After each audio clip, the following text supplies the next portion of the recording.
जिस समय श्री हरि का विवाह माता लक्ष्मी से हो रहा था, उसी समय उनकी 5 बहन जो उनसे जलने लगी और अग्नि को साक्षी मानकर शपथ लिया कि वो देवी लक्ष्मी को श्री हरि से अलग कर खुद उनसे शादी कर लेगी। जिसके बाद माता लक्ष्मी के 5 बहन पताल लोक में जाकर घोर तपस्या करने लगी। 5 बहन को खतरनाक मछलियां अपना आहार बनाने लगी, लेकिन फिर भी वो तपस्या में लीन रही। तब अंत में श्री हरि ने उन्हें दर्शन दिया। तब 5 बहन ने कहा कि आप देवी लक्ष्मी को छोड़कर हम 5 बहन से शादी कर लीजिए। श्री हरि ने उन्हें ये वरदान दे दिया, जिसके बाद श्री हरि देवी लक्ष्मी के विवाह सहित सब कुछ भूल गए। 5 सुंदरी उन्हें पताल लोक ले गई और उन्हें बहुत सेवा सत्कार करने लगी। श्री हरि भी देवी लक्ष्मी को भूलकर उन 5 को दिल से चाहने लगे। फिर भी 5 बहन को डर था कि वो कहीं फिर न देवी लक्ष्मी के पास चला जाए, इसलिए उन्होंने श्री हरि से पुत्र की इच्छा प्रकट की। इसके बाद श्री हरि और उन 5 सुंदरी के संयोग से सभी को एक एक प्यारा संतान पैदा हुआ। रावण वध से पहले भगवान श्री राम को क्यों करना पड़ा था अपने एक नेत्र का दान? प्रभु राम ने ब्रह्मा जी के स्वभाव को स्वीकार कर लिया। पूजा करने के लिए 108 नीलकमल के फूल चाहिए थे। प्रभु राम ने मां चंडी को अर्पित करने के लिए 108 नीलकमल फूल हनुमान जी के द्वारा मंगवा लिए और एक एक करके सारे नीलकमल माता पार्वती को चढ़ाने लगे। माता पार्वती श्री राम जी की परीक्षा लेने के लिए एक नीलकमल अपने शक्ति से गायब कर दिया। जब प्रभु राम को पता चला कि उन फूलों में से एक फूल कम है, तो उन्हें लगा कि पूजा का पूर्ण फल नहीं मिलेगा। इसके लिए उन्होंने माता रानी को अपने नेत्र अर्पित करने का विचार किया। इसका कारण ये था क्योंकि राम जी के भक्त उन्हें नीलकमल कहकर संबोधित किया करते थे। इसके बाद आखिरी फूल की जगह अपनी आंखों को अर्पित करने के लिए तीर निकाल ही रहे थे कि माता रानी उनके सामने प्रकट हो गई। माता रानी प्रभु राम से बहुत प्रसन्न हुई और उन्होंने राम जी को वरदान दे दिया। मां चंडी ने प्रभु राम को लंका पर विजय प्राप्त करने का वरदान दिया।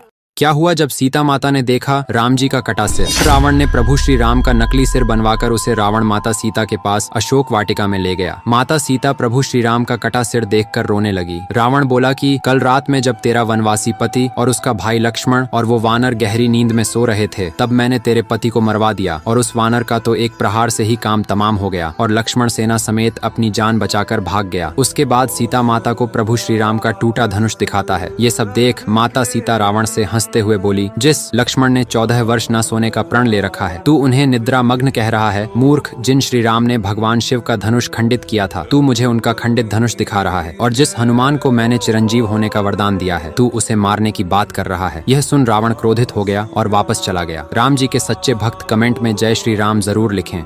आखिर हनुमान जी ने राधा जी के सामने सीना क्यों चीरा? एक बार बलराम जी भोजन कर रहे थे, तभी अचानक उन्हें पीड़ा होती है। तब वह हनुमान जी से बोलते हैं कि हनुमान जी, आप मेरे लिए फिर से संजीवनी लेकर आइए। हनुमान जी भी संजीवनी लेने जाने लगते हैं। तभी उनको याद आया कि बलराम जी ही लक्ष्मण जी हैं और लक्ष्मण जी उन्हें अपने गले से लगा लेते हैं। फिर हनुमान जी राधा जी से कहते हैं, आप किस चिंता में हो माता सीता? तो राधा जी बोलती है कि हनुमान जी, आपने कई बार मुझे सीता कहकर पुकारा है, परंतु मैं राधा हूँ, सीता जी नहीं। आप राधा के स्थान पर सीता के नाम से क्यों संबोधित करते हैं? हनुमान जी के विनती करने पर भी राधा जी स्वीकार करने को तैयार नहीं थी कि वही स्वयं ही सीता जी हैं और हनुमान जी से बोलती हैं कि मेरा राम सीता से कैसे संबंध हो सकता है, यह बात कैसे सिद्ध करेंगे? तभी हनुमान जी सीना चीर कर सिद्ध कर देते हैं कि राम ही कृष्ण है और सीता ही राधा। अगर आप भी हनुमान जी के सच्चे भक्त हैं तो कमेंट में जय बजरंगबली जरूर लिखें।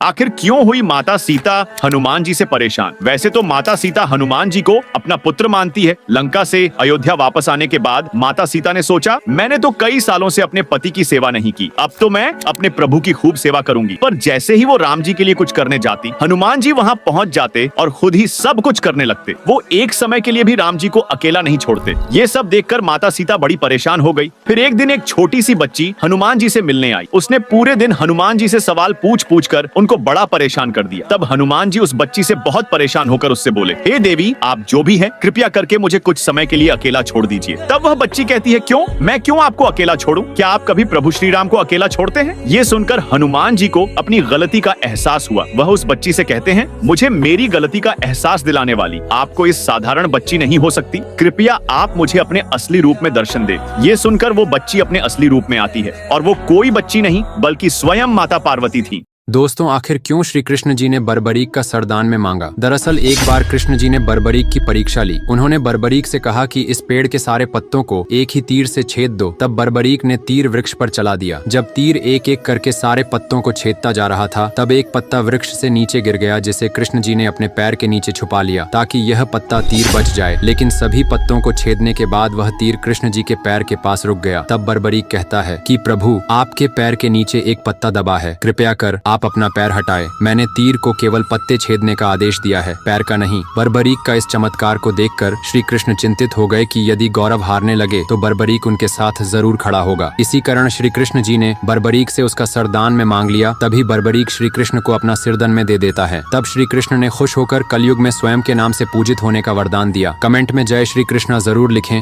एक बार माता सीता सिंदूर लगा रही थी, तभी वहाँ हनुमान जी आते हैं। सिंदूर को देखकर हनुमान जी कहते हैं, माता ये क्या है और आप इसे अपने सर पर क्यों लगा रही हैं? सीता मैया कहती हैं, पुत्र, हनुमान इसे सिंदूर कहते हैं, इसे लगाने से मेरे स्वामी की उम्र लंबी होती है। अब ये सुनकर हनुमान जी वहाँ से चले गए और एक जगह चुपचाप से बैठकर अपने पूरे शरीर में सिंदूर लगाने लगे। सिंदूर लगाने के बाद वो राम जी के पास गए। हनुमान जी को देखकर वहाँ पर बैठे सभी लोग हंसने लगे। राम जी कहते हैं, हनुमान ये तुमने क्या किया है? तब हनुमान जी कहते हैं कि माता ने बताया था कि सिंदूर लगाने से आपकी उम्र लंबी होती है, इसीलिए मैंने सिंदूर लगा लिया। तब राम जी कहते हैं कि जान की तो चुटकी भर सिंदूर लगाती है, पर आपने तो अपने शरीर का कोई कोना ही नहीं छोड़ा। हनुमान जी कहते हैं, मैंने सोचा कि अगर मैं इसे अपने पूरे शरीर में लगा लूंगा तो आप दीर्घायु हो जाएंगे और हमें छोड़कर कभी नहीं जाएंगे। हनुमान जी की यह बात सुनकर राम जी हनुमान जी से कहते हैं, आज मंगलवार के दिन तुमने यह काम किया है, इसलिए जो भी मंगलवार के दिन तुम पे सिंदूर चढ़ाएगा उसे पर तुम्हारे साथ मेरी भी कृपा होगी। हनुमान जी के भक्त कमेंट में जय बजरंग बली जरूर लिखें।